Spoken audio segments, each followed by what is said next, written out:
It's 3 in the morning on a summer night in Holmby Hills, Los Angeles. Beyond the wrought iron gates, spotlights sweep across manicured lawns. Music pulses from somewhere deep inside the grounds. Women in bikinis drift through rooms lined with red velvet and leopard print. In the master bedroom, a man in silk pajamas, approaching 80, sits surrounded by 7 young girlfriends. Cameras rolling for a reality show that will broadcast this arrangement to millions. This is not a movie set. This is someone's home. For half a century, this estate functioned as the nerve center of a publishing empire, a film studio backlit, a private nightclub, and a carefully constructed fantasy designed to sell a very specific idea of masculinity, liberation, and sex.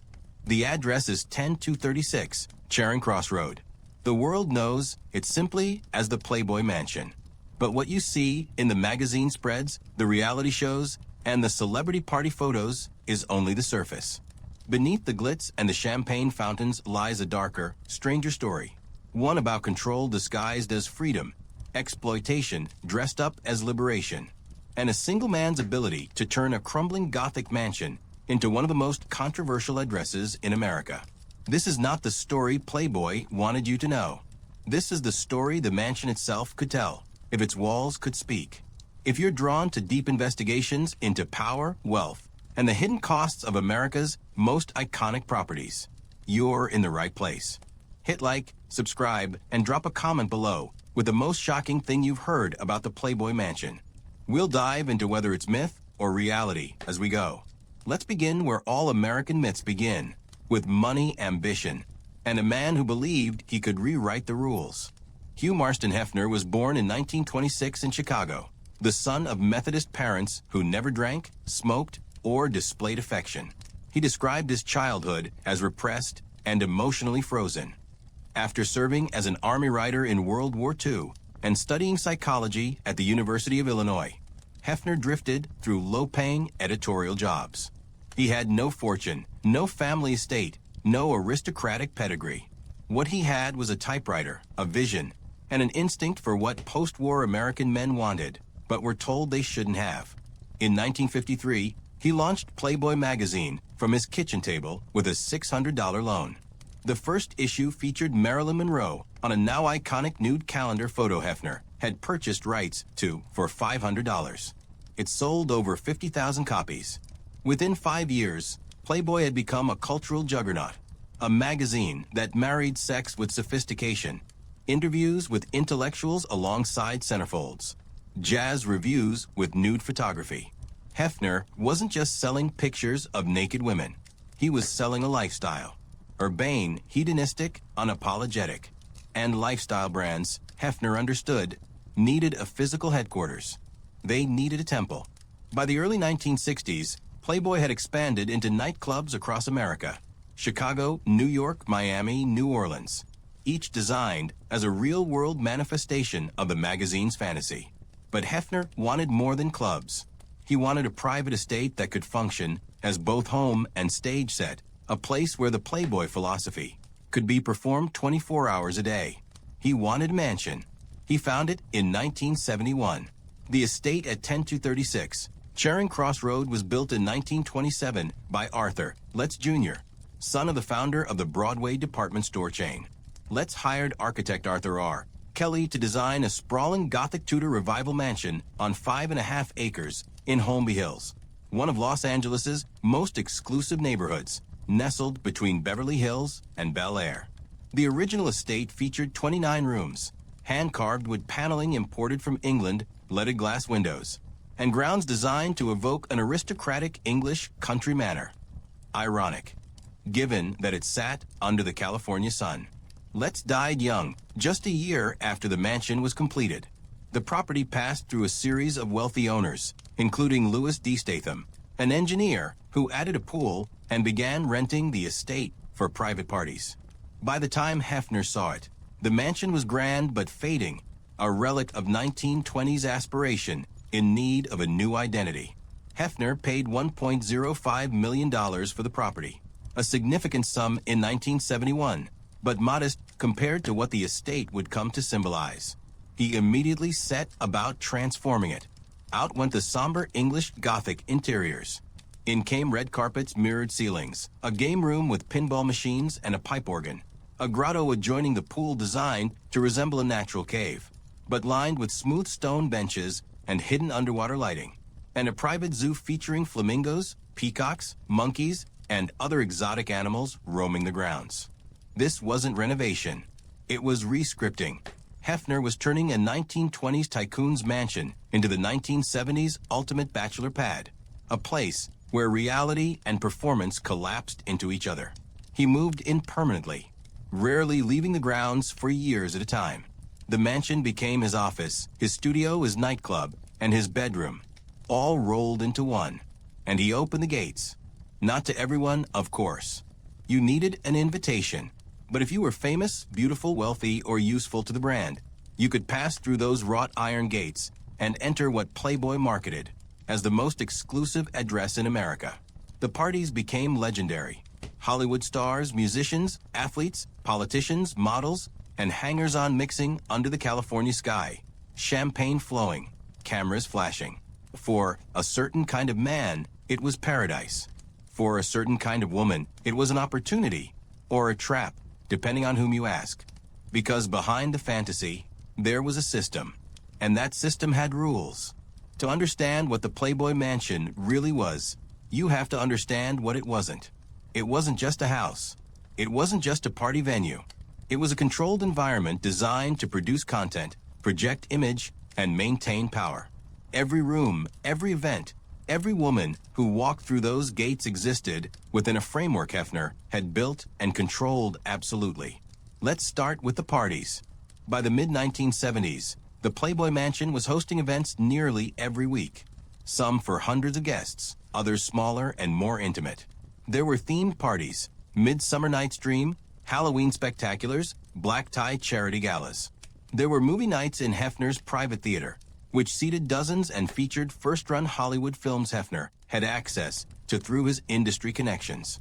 There were pool parties that stretched into the early morning, the grotto illuminated with colored lights, music echoing off the stone walls. But these weren't spontaneous gatherings. They were productions. Playboy staff coordinated guest lists, hired photographers, managed press access, and ensured the right images made it into the magazine, and the wrong ones never saw daylight. Every party was simultaneously real and staged, a genuine social event, but also a photo shoot, a branding exercise, a content pipeline. If you attended, you were part of the product. And if you were a woman hoping to appear in Playboy, the mansion was the gateway. Hefner held casting calls at the estate, often framed as casual pool parties. Aspiring models would arrive in swimsuits, mingle with Hefner and his photographers, and hope to be noticed. Some were offered test shoots. A few became Playmates of the Month there. Images published in the magazine, their careers launched or derailed, depending on how the public and the industry received them. But the mansion wasn't just a networking venue. For a select group of women, it became home. Starting in the 1970s and continuing until Hefner's death in 2017, Hefner maintained a rotating cast of live-in girlfriends, women who shared his bedroom, attended events on his arm, and appeared in publicity materials as part of the Playboy brand. In the 2000s, this arrangement was formalized and broadcast on the reality TV show The Girls Next Door, which ran for 6 seasons and introduced millions of viewers to Holly Madison, Bridget Marquardt, and Kendra Wilkinson, the 3 women then living with Hefner. On screen, the show presented a sanitized, almost cartoonish version of life in the mansion. Pillow fights, shopping trips, silly arguments, and affectionate scenes, with an elderly Hefner portrayed as a benevolent, eccentric father figure. It was lighthearted. It was marketable. It was also according to women who lived there incomplete. In her 2015 memoir, Down the Rabbit Hole, Holly Madison described a far more controlling environment. She wrote about mandatory 9 p.m. curfews, restrictions on leaving the property without permission, and a strict hierarchy among the girlfriends based on Hefner's favor. She described being given quaaludes, thigh openers, she said Hefner called them, and feeling pressured to participate in group sex in Hefner's bedroom twice a week, on club nights after parties. She described feeling isolated, depressed, and financially dependent, receiving a $1,000 per week allowance, but no health insurance, no formal employment contract, no clear path out. Other former girlfriends have shared similar accounts.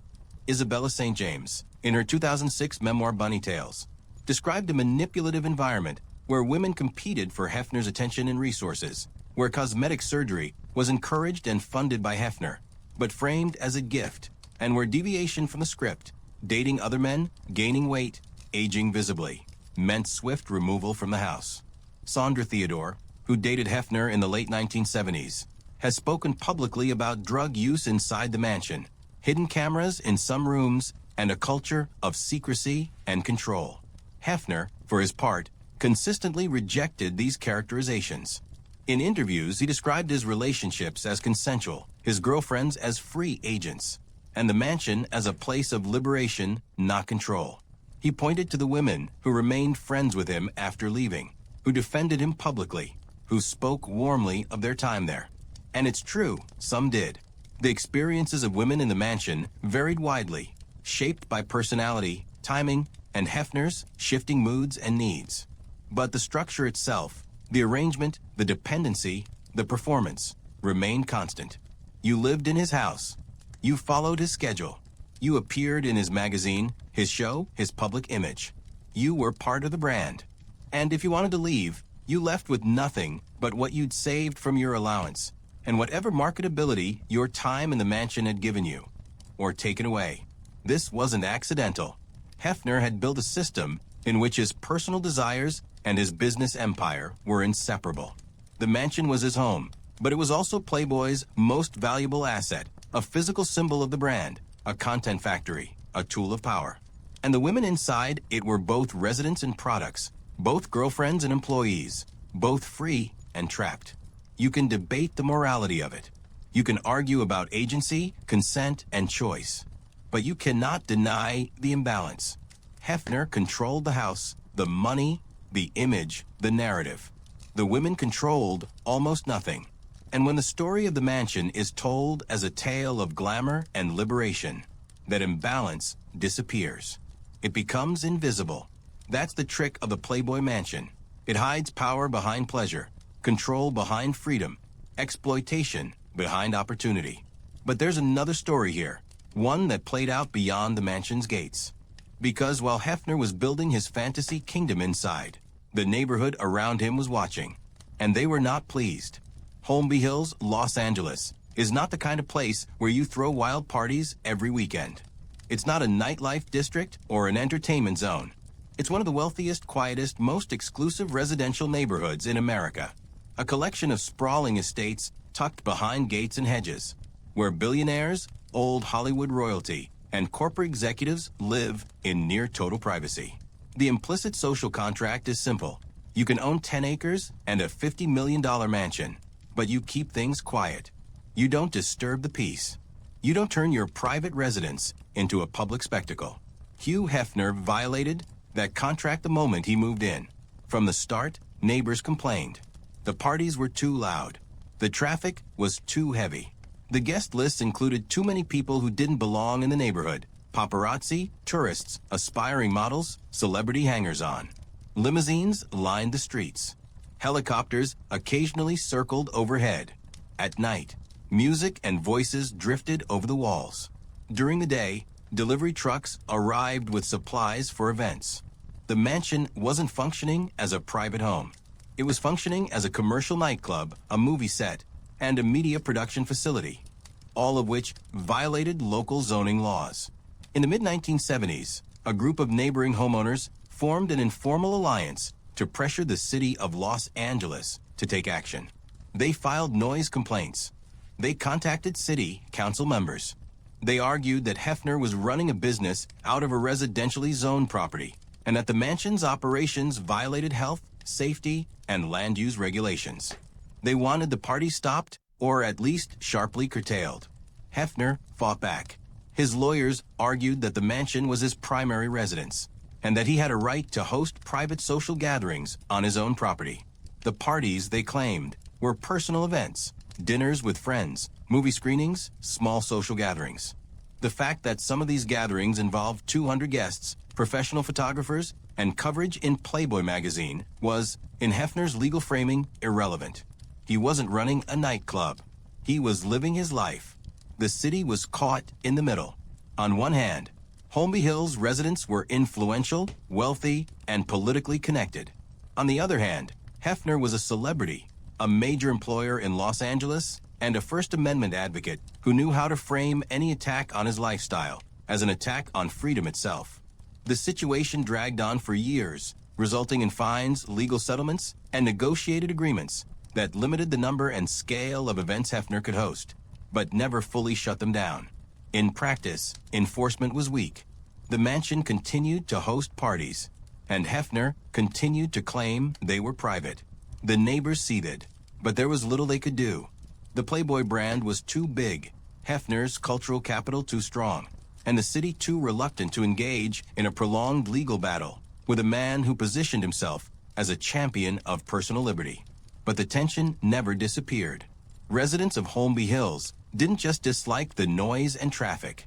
They disliked what the mansion represented: the commercialization of private space, the reduction of a residential neighborhood to a backdrop for celebrity branding. They saw Hefner as a parasite, someone who had taken advantage of the neighborhood's exclusivity and prestige while contributing nothing but disruption. And they weren't entirely wrong. Hefner benefited enormously from the mansion's location. The Holmby Hills address carried weight. It signaled wealth, power, and proximity to old Hollywood glamour. It made the Playboy Mansion feel more exclusive, more important, more legitimate. If the estate had been located in a less prestigious area, say the Hollywood Hills or the San Fernando Valley, it would have lost much of its mystique. The neighborhood gave the mansion cultural credibility, but Hefner never fully respected the neighborhood's norms in return. There's an irony here. Hefner built his empire on the idea of rebellion against social convention, on rejecting puritanical restrictions and embracing personal freedom. But when his neighbors asked him to follow basic zoning laws and respect shared community standards, he refused. He wanted freedom for himself, but not accountability to anyone else. He wanted the prestige of Holmby Hills without the responsibilities that came with it. This wasn't just about noise complaints. It was about power and whose version of freedom gets to dominate a shared space. For Hefner, freedom meant doing whatever he wanted on his property, regardless of impact. For his neighbors, freedom meant the right to live in a quiet, residential neighborhood without being subjected to someone else's commercial empire. Both claimed they were defending liberty. Both believed they were in the right. The conflict never had a clean resolution. Instead, it simmered for decades, erupting occasionally into lawsuits or city council hearings, then fading back into resentful coexistence. Hefner aged. The parties became less frequent. New neighbors moved in who had no personal memory of the mansion's 1970s heyday. The mansion's cultural relevance began to fade, even as its notoriety endured. But the deeper issue remained. The Playboy Mansion was never just a house. It was a boundary-crossing operation, a place where private and public, residential and commercial, home and stage set blurred into each other. And in a neighborhood built on clear boundaries and strict privacy, that was unforgivable. The neighbors wanted Hefner gone. He never left, not until the very end. But by then, the mansion itself had begun to crumble, and the scandals were just beginning. For decades, the Playboy Mansion's reputation was carefully managed. Hefner's public relations team worked overtime to control the narrative, ensuring that magazine spreads, TV interviews, and celebrity appearances presented the estate as glamorous, aspirational, and above all, fun. But by the 2000s, cracks in that image were becoming impossible to ignore. Lawsuits, health scares, allegations of abuse, and public revelations from former residents began to paint a darker picture, one that Hefner could no longer simply dismiss as jealousy or misunderstanding. Let's start with the legal battles. In 2011, the mansion became the center of a public health crisis when dozens of attendees at a fundraiser event contracted Legionnaire's disease, a severe form of pneumonia caused by bacteria that thrive in warm, stagnant water. Health inspectors traced the outbreak to the mansion's aging hot tub and grotto system. which hadn't been properly maintained. Over 120 people became ill. One elderly man died. The Los Angeles County Department of Public Health launched an investigation. Inspectors found that the mansion's water systems, including the famous grotto, hot tubs, and decorative fountains, had not been adequately cleaned or treated with disinfectant. The water was a bacterial breeding ground. Hefner's staff scrambled to remediate the problem, and Playboy Enterprises issued public statements expressing concern and promising corrective action. But the damage to the mansion's image was severe. The estate that had once symbolized hedonistic luxury now symbolized negligence and decay. It wasn't the first time health and safety issues had surfaced. Former residents and employees had long whispered about mold, broken plumbing, peeling paint, and rooms that hadn't been renovated since the 1970s. Holly Madison wrote in her memoir about mattresses that hadn't been replaced in years, carpet stained and fraying, and a general atmosphere of neglect beneath the surface glamour. The mansion, she suggested, was literally rotting from within. And then there were the animals. Hefner's private zoo, once a quirky symbol of the mansion's eccentricity, became a source of controversy. Animal rights activists criticized the conditions in which exotic birds, monkeys, and other animals were kept. Some former employees alleged that animals were poorly cared for, that enclosures were inadequate, and that the zoo existed more as a decorative prop for parties than as a legitimate animal sanctuary. Several animals died over the years under unclear circumstances. Hefner defended the zoo, insisting the animals were well treated and that he loved them. But the criticism persisted. Then came the allegations of drugging and sexual coercion. In 2014, comedian and actress Carla Ferrigno publicly stated that Hefner had tried to sexually assault her during a visit to the mansion in the 1960s, allegedly offering her drugs and pressuring her into a bedroom. She said she escaped, but the incident left her shaken. Other women began to come forward with similar stories, accounts of being given pills or alcohol without their full knowledge or consent, of being pressured into sexual situations, of feeling trapped and unable to leave. Bill Cosby, a frequent guest at the mansion in the 1970s and 1980s, was later accused by multiple women of drugging and sexually assaulting them at Playboy Mansion parties. Several women alleged that Hefner knew about Cosby's behavior and allowed it to continue. Hefner denied any knowledge of Cosby's actions, but the association tainted the mansion's reputation further. Whether Hefner was complicit or simply negligent, the mansion had become a site where powerful men could act with impunity, shielded by celebrity, secrecy, and the culture of silence Hefner had cultivated. And the financial picture was darkening too. By the 2010s, Playboy magazine circulation had collapsed. The internet had made traditional print pornography obsolete, and the brand's cultural relevance was fading fast. Playboy Enterprises was losing money. The mansion, once the crown jewel of the empire, had become a financial liability, an aging, high-maintenance property that cost a fortune to operate and generated little direct revenue. In 2009, Hefner took Playboy Enterprises private in a buyout deal that valued the company at far less than its peak. He remained chief creative officer and continued to live in the mansion, but he no longer had full control over the company's finances or strategic direction. Investors and board members began to view the mansion as an asset that could be liquidated. Hefner resisted, clinging to the estate as the physical embodiment of his legacy. But he couldn't hold on forever. By 2015, it was clear that the mansion would have to be sold. Playboy Enterprises couldn't afford to keep it. Hefner couldn't afford to maintain it on his own. And the property, despite its fame, was a tough sell. It was old, it needed millions in renovations, and it came with a toxic reputation. What buyer would want to take on that baggage? The asking price was set at $200 million, a staggering sum that reflected the estate's 5.5 acres in Holmby Hills, but also its notoriety. The catch? Hefner would retain the right to live there until his death. Any buyer would have to accept an elderly, controversial tenant who refused to leave. It was a bizarre arrangement, but Hefner insisted. He would not be forced out of his own home, even if it was no longer technically his. The mansion sat on the market for over a year. The price dropped. Potential buyers toured the property and walked away. Some were put off by the condition of the estate. Others didn't want the PR nightmare of owning the Playboy Mansion. Still others simply couldn't see a viable use for the property.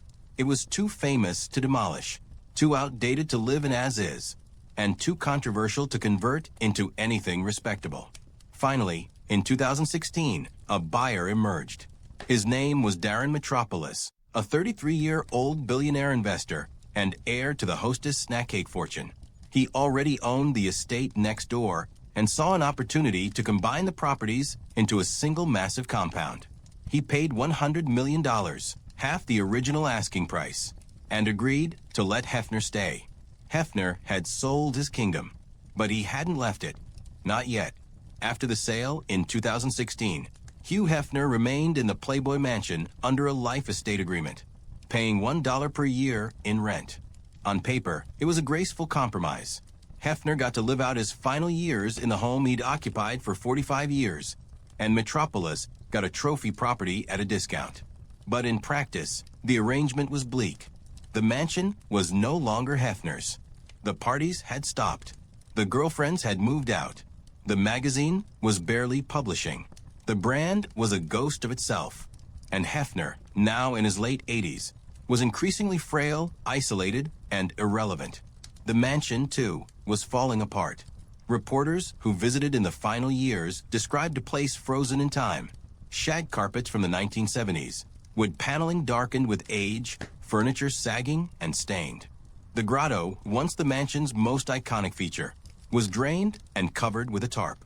The zoo was gone, its cages empty. The grounds were overgrown. The glamour had evaporated, leaving only a decaying relic of a bygone era. Holly Madison, in interviews after leaving the mansion, described it as a prison and a hell house. She said she had nightmares about it for years. Other former residents echoed similar sentiments, feelings of relief at having escaped, anger at the years they'd lost, sadness for the younger women still drawn to the fantasy. By the 2010s, the mansion was no longer a symbol of liberation or sexual freedom. It was a cautionary tale, a monument to the human cost of one man's ego and control. Hefner himself seemed to retreat inward. He rarely left the mansion, spending his days watching old movies in his private theater, occasionally receiving visits from a small circle of friends and former playmates. He published a few final statements defending his legacy, insisting that he had empowered women, challenged censorship, and advanced sexual freedom. He rejected the accusations of manipulation and abuse, framing himself as a misunderstood pioneer. But the cultural conversation had moved on. The hashtag #MeToo movement, which gained momentum in 2017, brought renewed scrutiny to powerful men who had used their positions to exploit women. Hefner, though he died before the full force of the movement hit, became a retroactive symbol of that exploitation. The Playboy Mansion, in this new context, was no longer a fantasy playground. It was a crime scene, a place where power imbalances, coercion, and abuse had been normalized, even celebrated. On September 27, 2017, Hugh Hefner died of natural causes at the age of 91. He died in his bedroom in the Playboy Mansion, surrounded by family. The announcement was made via the official Playboy Twitter account. Hugh M. Hefner, the American icon who in 1953 introduced the world to Playboy magazine and built the company into one of the most recognizable American global brands in history, peacefully passed away today from natural causes at his home, the Playboy Mansion, surrounded by loved ones. The reactions were mixed. Some praised him as a visionary who challenged American Puritanism and fought for free speech. Others condemned him as a predator who built a fortune by objectifying women. Most acknowledged that he was both a complicated, contradictory figure whose impact on American culture was undeniable but deeply fraught. The mansion, meanwhile, sat silent. Metropolis took full possession. He announced plans to connect the Playboy Mansion to his adjacent property, creating a combined estate of over 7 acres. He spoke vaguely about restoration and preserving the mansion's heritage, but offered few details. Rumors circulated that he planned to tear down parts of the estate, modernized the interiors, and erased much of Hefner's design. Preservation groups pushed back, arguing that the mansion, for better or worse, was a cultural landmark that should be protected. But protected as what? A museum of sexual liberation? A monument to exploitation? A relic of 1970s hedonism? The question had no easy answer. The mansion's legacy, like Hefner's, was too tangled to be reduced to a single narrative. In the years since Hefner's death, more women have come forward with stories about life inside the mansion. Some of these accounts were published in books, others shared in documentaries and podcasts.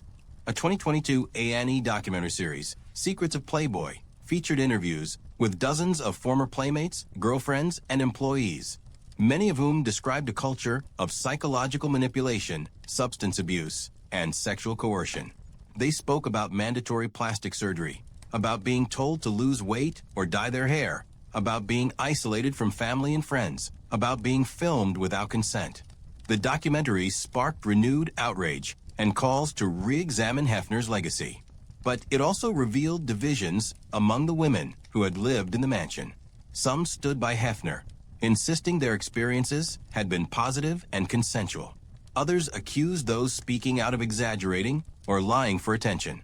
The truth, as with so much about the Playboy Mansion, was fragmented and contested, shaped by individual experience, timing, and power dynamics that differed from woman to woman, year to year.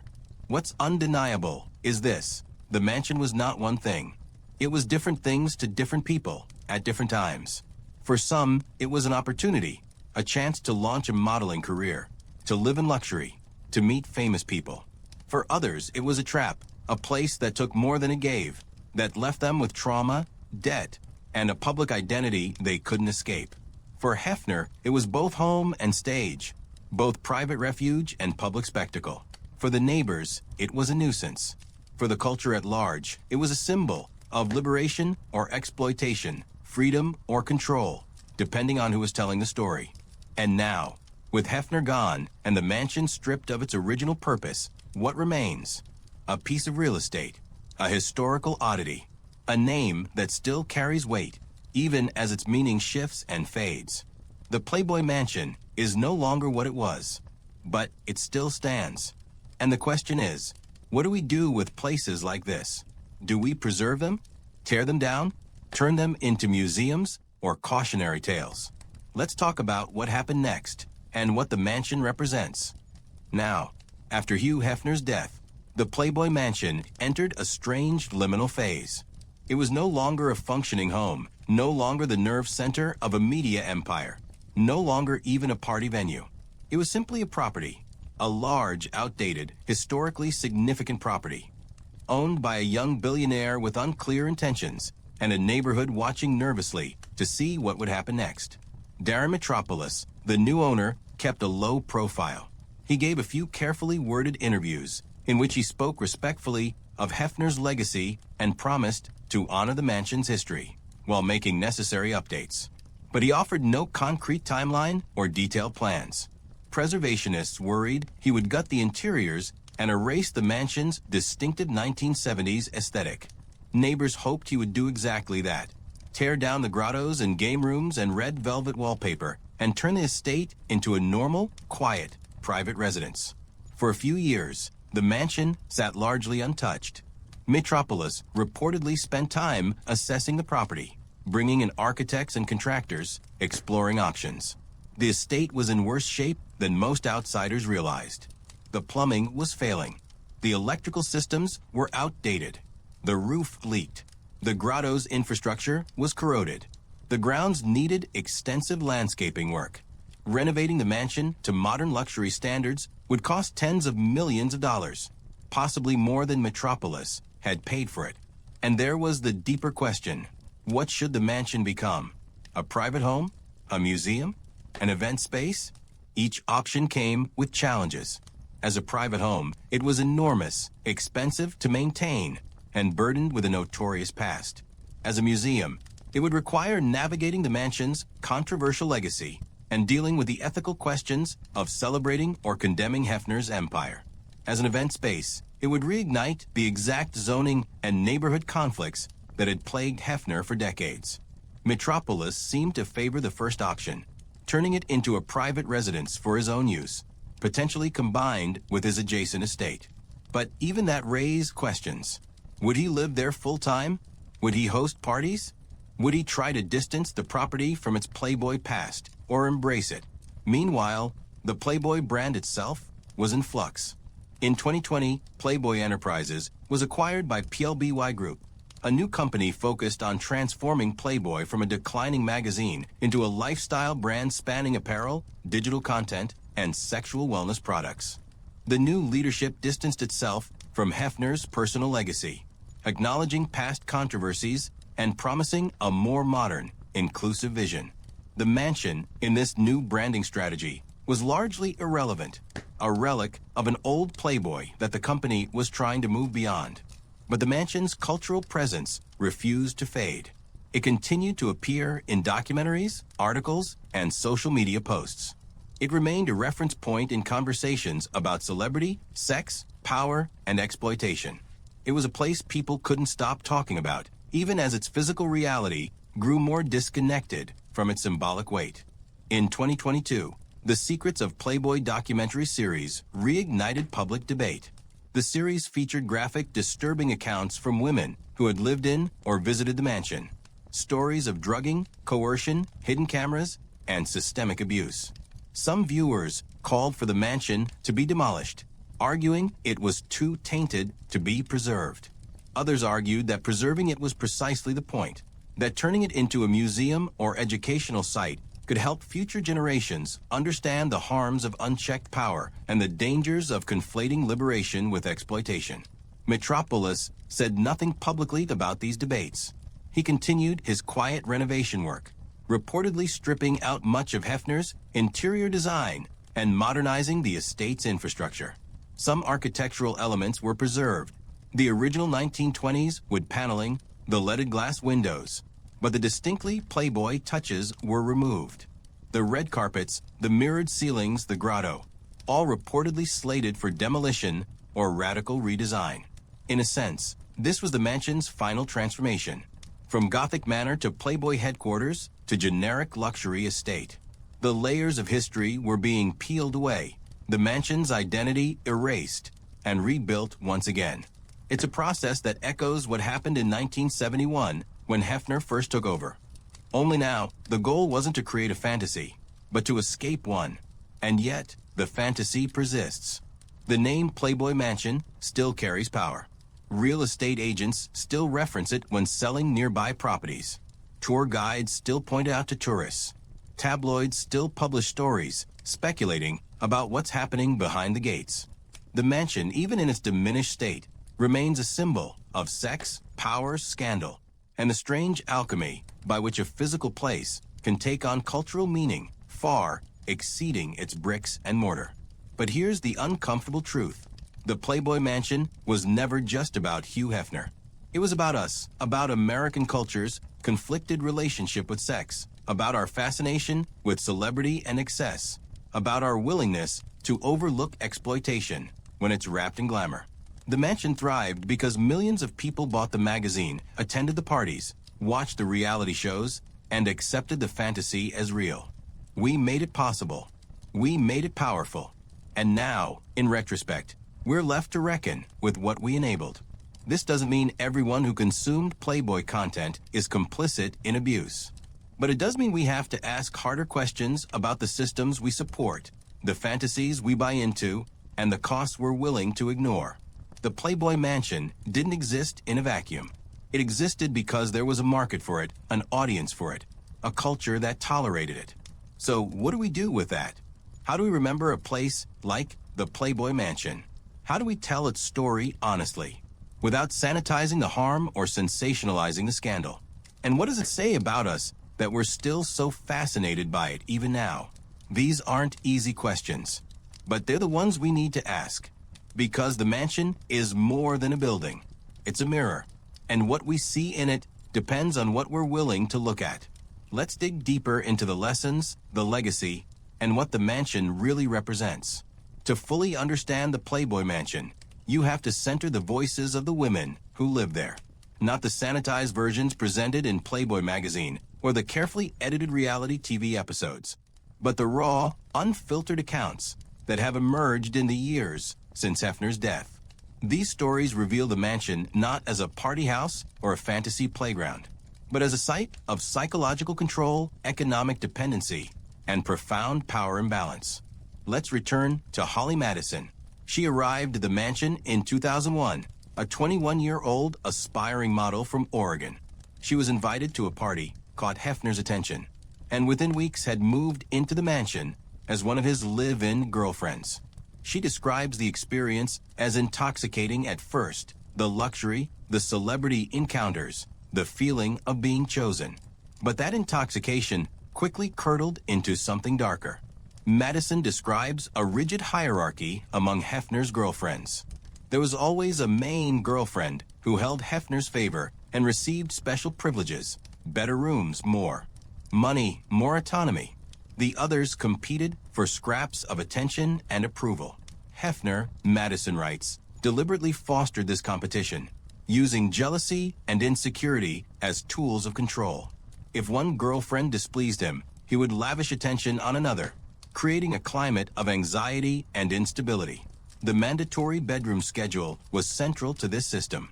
Twice a week, after club nights at mansion parties, all the girlfriends were expected to go to Hefner's bedroom and participate in group sex. Madison describes these encounters as scripted and performative, designed to satisfy Hefner's fantasies rather than anyone else's desires. She felt she had no real choice. Refusing would mean losing her place in the mansion, her allowance, her social status, and her chance at appearing in the magazine. And the drugs. Madison writes about being handed Quaaludes before these encounters, pills Hefner allegedly referred to as thigh openers. She describes feeling pressured to take them, not directly through threats, but through the unspoken understanding that this was simply how things worked in the mansion. You took the pill. You went to the bedroom. You performed. That was the deal. Other women have corroborated similar experiences. Sandra Theodore, who was Hefner's girlfriend from 1976 to 1981, has said that Hefner secretly filmed sexual encounters without the women's knowledge or consent. She claims she discovered hidden cameras in the bedroom years later and felt violated and betrayed.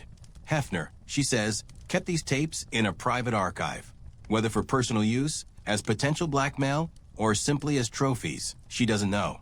Isabella St. James describes a culture of body control. Hefner, she writes, had specific physical preferences, blonde hair, large breasts, thin waists, and encouraged girlfriends to undergo cosmetic surgery to meet those standards. He would pay for the procedures and frame them as gifts, but the subtext was clear. If you wanted to remain in his favor, you needed to look a certain way. St. James herself had multiple surgeries during her time in the mansion, procedures she now regrets and views as part of a broader pattern of manipulation. And then there are the women who never became official girlfriends, but who visited the mansion and experienced harassment, assault, or coercion. Several have alleged that they were drugged at mansion parties, woke up in unfamiliar rooms, or were pressured into sexual situations by Hefner or his guests. Some of these allegations involve other celebrities who frequented the mansion, actors, musicians, comedians, and who took advantage of the environment Hefner had created, one where consent was murky, surveillance was minimal, and complaints were discouraged. What's striking about these accounts is not just the individual stories, but the pattern. The same dynamics repeat across decades. Isolation from family and friends, financial dependency, body surveillance, sexual coercion disguised as choice, and a system designed to keep women compliant and silent. Hefner wasn't operating alone. He had staff who managed the girlfriend's schedules, photographers who documented their lives, lawyers who wrote non-disclosure agreements, and a corporate apparatus that profited from their images. The mansion was a machine, and the women inside it were both its labor and its product. But here's where the story gets complicated. Not every woman who lived in the mansion describes it as abusive. Some former girlfriends have spoken positively about their time there, crediting Hefner with treating them well, supporting their careers, and respecting their autonomy. Bridget Marquardt, one of the stars of The Girls Next Door, has largely defended Hefner, describing him as kind and generous. Kendra Wilkinson has said her time in the mansion was empowering and helped her build a successful career. Crystal Harris, who married Hefner in 2012 and lived with him until his death, has spoken of their relationship as loving and genuine. These contradictions are real, and they matter. The mansion was not a monolith. Different women had different experiences, shaped by their personalities, their expectations, their relationships with Hefner, and the specific period in which they lived there. Some women genuinely felt free and happy. Others felt trapped and exploited. Both can be true, but the existence of positive experiences doesn't negate the harm. A system can be abusive even if not everyone within it is abused. And the power imbalance at the heart of the Playboy Mansion. One elderly man controlling the lives, bodies, and opportunities of multiple young women created conditions in which abuse was not only possible but likely. This is the part of the Playboy Mansion's legacy that's hardest to face. It's easy to condemn Hefner as a villain or celebrate him as a hero. It's harder to sit with the messy reality that he created an environment where some women thrived and others were harmed, where pleasure and exploitation coexisted, where liberation and control were two sides of the same coin. The women's stories force us to confront that complexity. They ask us to stop treating the mansion as a simple morality tale and start seeing it as a case study in power, how it operates, how it hides, how it justifies itself, and how it leaves different people with radically different memories of the same place. The mansion is gone, in the sense that it no longer functions as it once did. But the dynamics it embodied, celebrity power, economic coercion, the commodification of women's bodies, are still very much with us. The Playboy Mansion is over. The systems that made it possible are not.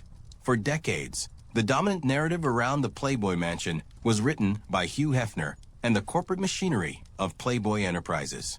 It was a story of liberation, sophistication, and rebellion against puritanical American values.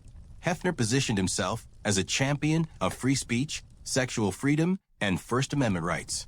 The mansion was his evidence, a physical manifestation of a world where consenting adults could explore pleasure without shame or restriction. That narrative was remarkably successful. It shaped how mainstream media covered Hefner, how celebrities talked about their visits to the mansion, and how the public understood the Playboy brand. Even critics who found the magazine distasteful or exploitative often gave Hefner credit for challenging censorship and advancing conversations about sexuality. The mansion became a cultural landmark, referenced in movies, TV shows, and music as shorthand for glamour, excess, and sexual freedom. But narratives, like buildings, decay, and by the 2010s, the foundation of Hefner's carefully constructed story was crumbling. The internet had made Playboy obsolete. The sexual revolution Hefner claimed to champion had moved on without him, evolving into more diverse, feminist, and queer-inclusive conversations about desire, consent, and bodily autonomy. Conversations that didn't need or want Hefner's version of liberation. And the women who had lived in the mansion were beginning to speak, telling stories that contradicted the official version. The hashtag #MeToo movement accelerated this shift.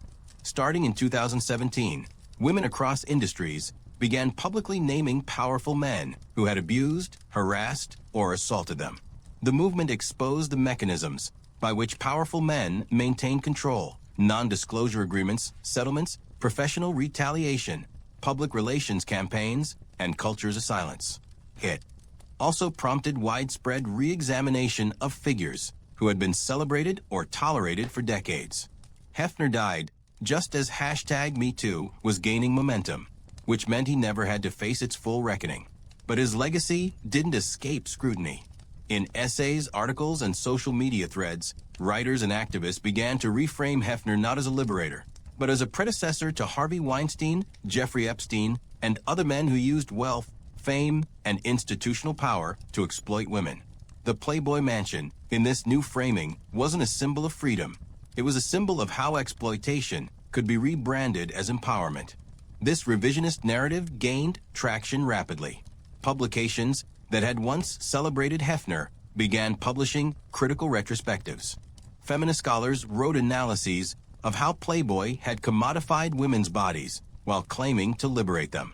Survivors of abuse in the mansion were platformed and believed in ways they hadn't been during Hefner's lifetime. The mansion's legacy was being rewritten in real time. But not everyone accepted this new narrative. Defenders of Hefner argued that the revisionism was unfair, that it ignored the positive aspects of his legacy, and that it unfairly judged mid-20th century behavior by 21st century standards. They pointed out that Hefner had supported civil rights causes, published important literary and journalistic work in Playboy, and fought legal battles against censorship. They argued that the mansion, for all its flaws, had been a site of genuine creativity and cultural innovation. This defense was most vocally articulated by some of Hefner's former girlfriends and playmates, who felt that the new narrative erased their agency and their positive experiences. They argued that they had chosen to live in the mansion, that they had benefited from their association with Hefner, and that reducing their experiences to victimhood was patronizing and inaccurate. They accused critics of imposing a simplistic all men bad, all women victims framework that didn't reflect the complexity of their lives. These debates reveal a fundamental tension in how we reckon with controversial legacies. Do we judge historical figures by the standards of their own time or by the standards of ours? Do we center the voices of those who felt empowered or those who felt harmed? Do we allow for complexity and contradiction? Or do we demand clear moral judgments? There's no easy answer, but here's what seems clear. The Playboy Mansion was both things. It was a place where some women found opportunity, community, and autonomy. It was also a place where other women were manipulated, coerced, and harmed. It was a site of cultural rebellion and a site of exploitation. It challenged some oppressive norms and reinforced others. It was, in other words, deeply human, messy, contradictory, and impossible to reduce to a single narrative. But acknowledging complexity doesn't mean refusing to make judgments. We can recognize that Hefner's legacy is mixed and still conclude that the harms outweigh the benefits. We can honor the agency of women who felt empowered by their time in the mansion and still hold Hefner accountable for the systems of control he built. We can appreciate Playboy's contributions to journalism and free speech and still condemn the magazine's objectification of women. What we can't do is pretend the mansion was only one thing, and we can't allow the fantasy version, the glamorous, liberating, consequence-free version, to be the only story that survives. Because that version isn't just incomplete, it's dangerous. It obscures the mechanisms of power and control that the mansion embodied. It allows future Hefners to build future mansions, confident that they, too, can rebrand exploitation as liberation. The cultural reckoning around the Playboy Mansion is, ultimately, about more than Hugh Hefner or one estate in Los Angeles. It's about how we understand power, how we tell stories about the past, and how we create accountability for harm. It's about recognizing that liberation and exploitation can look very similar from the outside, and that the difference often depends on who holds the power and who tells the story. The mansion stands, barely altered, stripped of its original identity. But the conversation it sparked continues. And that conversation, uncomfortable as it is necessary. Because if we can't reckon honestly with the Playboy Mansion, we can't reckon honestly with the broader systems that made it possible. And those systems are still here, still operating, still building new mansions, under new names, with new stories. The only question is whether we'll recognize them before it's too late. The Playboy Mansion isn't just a story about sex or celebrity. It's a story about class and about the ways American capitalism allows certain people to build private kingdoms with almost no accountability. Strip away the bunny ears and the grotto and the parties, and what you're left with is a fundamental question. What happens when one person accumulates enough wealth and cultural capital to create their own reality, complete with its own rules, its own economy, and its own captive population? This is the deeper lesson of the Playboy Mansion, and it's one that extends far beyond Hugh Hefner. The mansion was an extreme example, but it wasn't unique. It belonged to a broader category of private estates, built by wealthy men who used their fortunes to construct environments where their desires, sexual, social, aesthetic, became law. Think of William Randolph Hearst's castle at San Simeon, where Hollywood stars and politicians gathered at the whim of a media tycoon. Think of Jeffrey Epstein's private island, where power and secrecy enabled systematic abuse. Think of Silicon Valley compounds where tech billionaires live in hermetically sealed worlds, surrounded by staff and sycophants, insulated from the norms and consequences that govern ordinary life. These estates function as microcosms of aristocracy in a country that pretends it abolished aristocracy. They're private fiefdoms where wealth translates directly into control over space, over people, over narrative. And the people who inhabit them, the residents, the staff, the visitors, exist in a state of dependence and vulnerability that most Americans would find intolerable if it were described honestly. In the Playboy Mansion, this dynamic was sexualized, but the underlying structure was economic. Hefner's girlfriends weren't paid employees with contracts and labor protections. They were dependents, receiving allowances and housing in exchange for their presence, their bodies, and their participation in the Playboy brand. They had no job security, no benefits, no clear path to financial independence. They could be dismissed at any time, for any reason, with no recourse.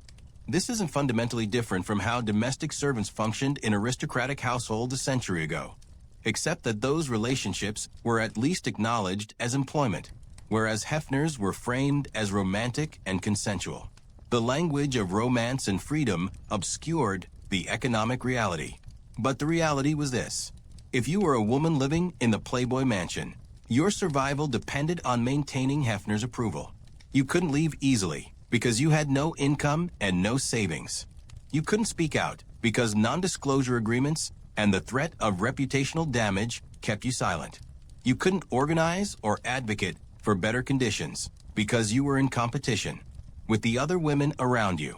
You were, in essence, economically trapped in a privately controlled environment designed to extract value from you: emotional labor, sexual labor, image labor, while giving you just enough to make leaving feel impossible. This is what class power looks like when it's unregulated.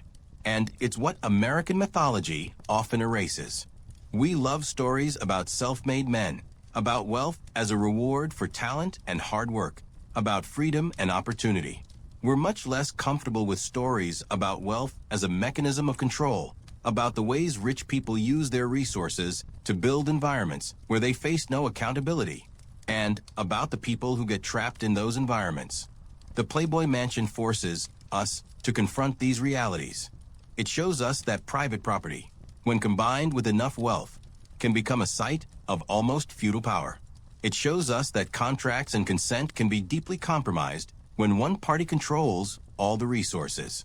It shows us that fame and glamour can disguise exploitation so effectively that even the people being exploited sometimes don't recognize it until years later. And it shows us something else: that our culture's obsession with wealth and celebrity makes us complicit. We celebrated the mansion. We consumed its imagery. We treated Hefner as a cultural icon, invited him on talk shows, published fawning profiles, and made his girlfriends into reality TV stars. We didn't ask hard questions about what was happening behind the gates. We didn't demand transparency or accountability.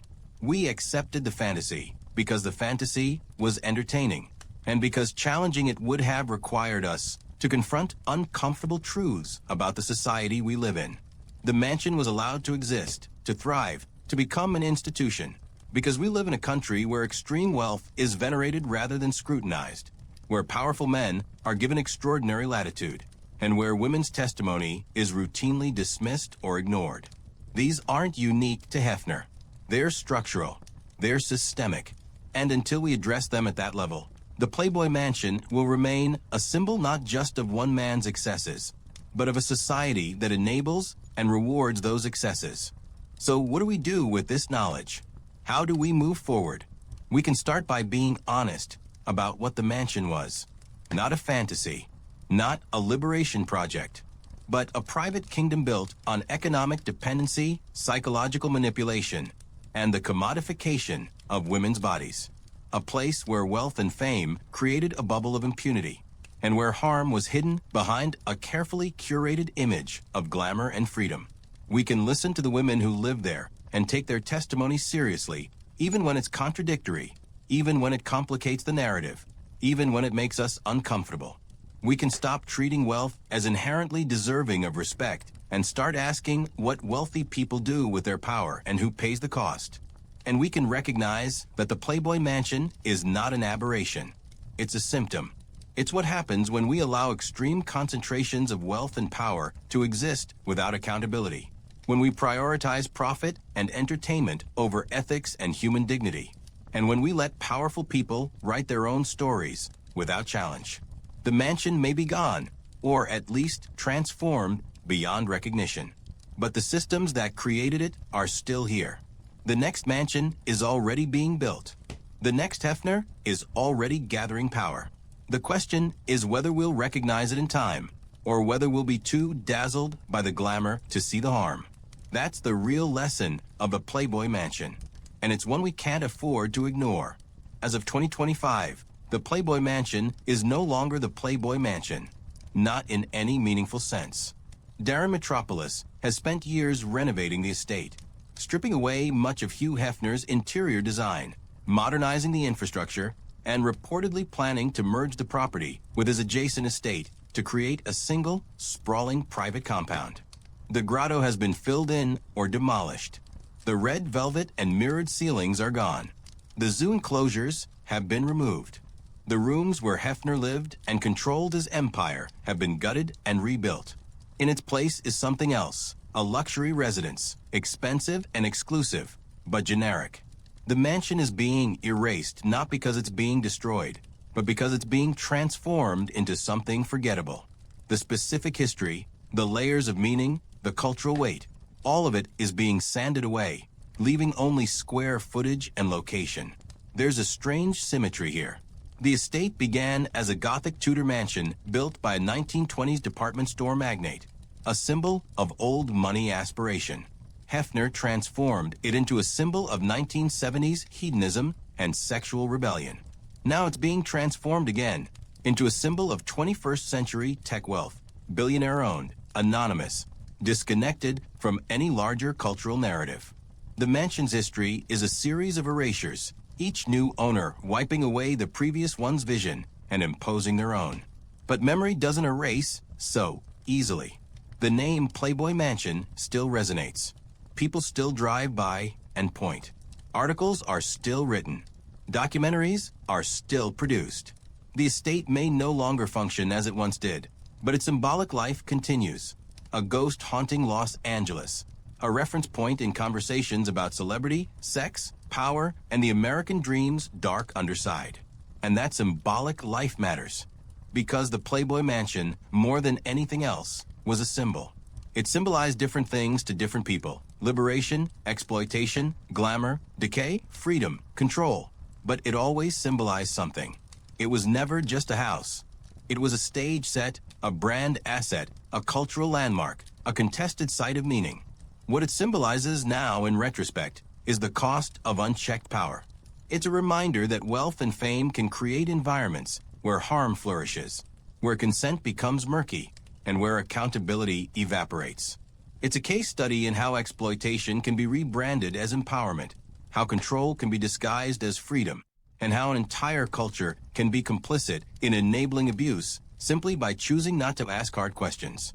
The mansion also reveals something about how we process cultural reckonings. Hefner died before #MeToo fully reshaped public discourse, but his legacy became one of the movement's case studies. The shift in how the mansion is remembered, from glamorous party house to site of exploitation, happened remarkably quickly, within just a few years. That speed reflects both the power of women's testimony and the brittleness of the narratives powerful men construct around themselves. Hefner's story, so carefully managed for decades, collapsed almost overnight once the women inside it began to speak.